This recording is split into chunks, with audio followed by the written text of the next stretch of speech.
saúde e bem-estar. A campanha do Julho Verde chama a atenção aí para a prevenção e para o diagnóstico precoce do câncer de cabeça e pescoço, que é um dos mais letais e silenciosos.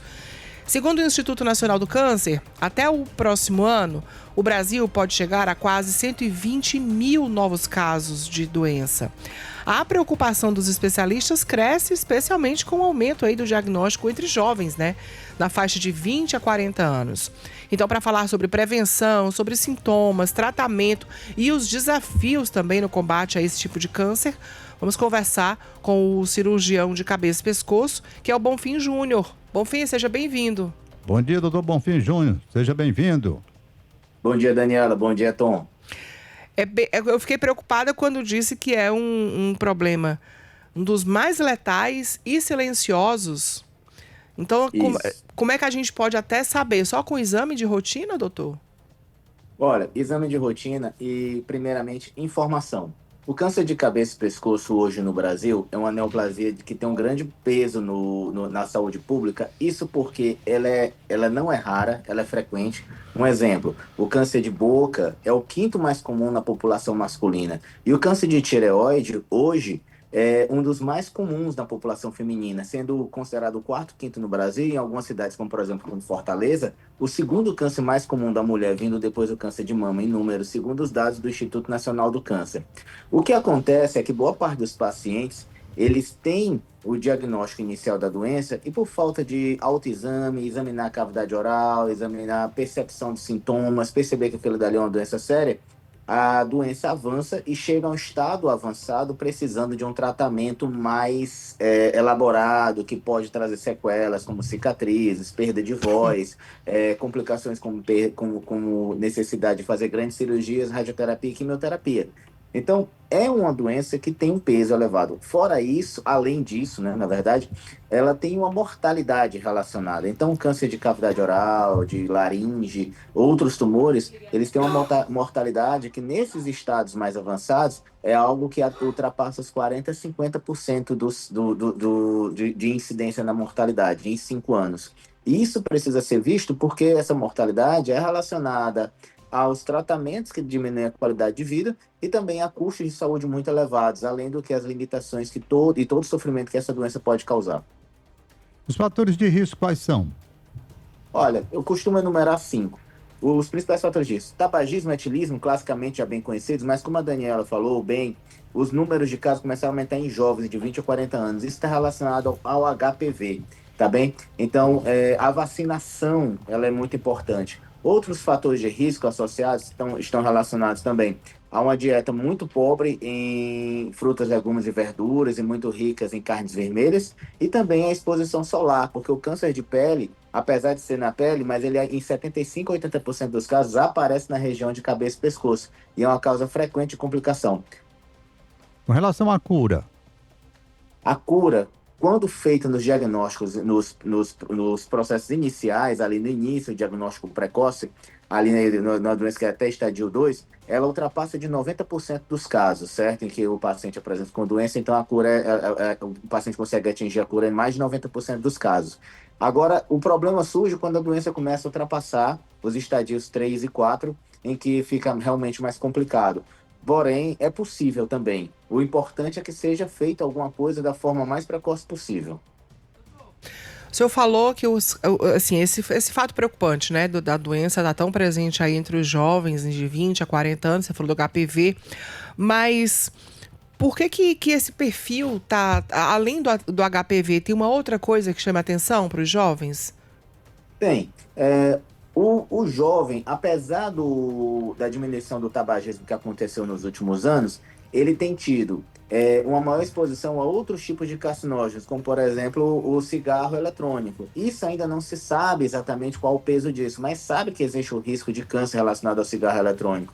Existe também as alterações de hábitos alimentares. Então, e de consumo de substâncias de recreação, por exemplo, o álcool. Então, enquanto se há 40 anos poucas mulheres bebiam, hoje em dia sabe-se que o número de mulheres que bebem até com certa frequência é bem mais alto. Sim. Isso faz com que o álcool é relacionado à quebra dos processos de proteção do câncer. Ele quebra as enzimas antioxidantes, ele consome as enzimas antioxidantes. Isso pode causar uma lesão grave do DNA nas células, que é o que vai causar no futuro o câncer. Então, existem vários processos envolvidos, é um processo multifatorial. Então, é isso. O câncer de cabeça e pescoço, ele avançou entre jovens e entre as mulheres. Agora tem a ver também, como você falou também um pouco da alimentação, nesse mundo que a gente está, de muita comida processada, de muita comida enlatada, de menos tempo para se fazer a comida, né, de forma mais natural. Isso também pesa, né, doutor? Com toda certeza. O câncer, apesar de cabeça e pescoço, apesar de não ser a principal causa realmente a alimentação, mas a alimentação tem um peso enorme. Então, sabe-se que tem o consumo de muitos alimentos conservados. Você não sabe quando é que foi preparada aquela carne do hambúrguer do supermercado ou do fast food. Então, aquilo dali tudo leva conservantes, aquilo dali, todos eles levam sais que têm nitrato, que são fatores carcinogênicos ali, e que são, de certa forma, um grande problema até para quando se leva para a política, para quando se tenta fazer o controle disso, o lobby dessas empresas, eles tentam evitar o máximo para que isso seja controlado, porque isso realmente seria uma grande dificuldade na produção alimentar. Mas esses alimentos, apesar de não ser o principal fator de risco, ainda o que mais causa esse tipo de problema, eles têm esse risco associado. Tipos de tratamento e eficácia, doutor Bonfim? A eficácia do tratamento, ele depende muito do estadiamento que o paciente está. Então, todo o CA, todo câncer, ele tem um estadiamento que vai normalmente do 1 ao 4. Então, às vezes, só precisa da cirurgia quando é estádio 1, mas normalmente no câncer de cabeça e pescoço, a cirurgia e a radioterapia associada, e às vezes, quando as doenças estão mais avançadas, necessita da quimioterapia associada. A questão do tratamento é que ele, atualmente, os custos têm aumentado bastante, principalmente com a utilização de técnicas novas, como a utilização de cirurgia robótica que vem chegando em Fortaleza. Há 5 anos só tinha um robô em Fortaleza, hoje já tem 4, e aí começa a ter esse tipo de cirurgia aqui. A radioterapia tem evoluído e também o tratamento com os imunobiológicos, que são medicações caras e que vem trazendo vantagens ao tratamento, mas também vem trazendo muitos custos. E isso tudo vai chegar para o paciente, tanto do SUS quanto do privado, porque o paciente ele merece o melhor tratamento possível. O fato é que boa parte do tratamento e da mortalidade que se fala, a gente subestima a questão da qualidade de vida. Então, algo que eu considero muito importante não é só estabelecer um tratamento para o paciente, mas também, na cirurgia, uma boa reconstrução, certo? Fazer o paciente reabilitar a fala, reabilitar se alimentar oral, o paciente reabilitar sua estética facial, já que é uma cirurgia de cabeça e pescoço é uma cirurgia que mexe muito com a estética.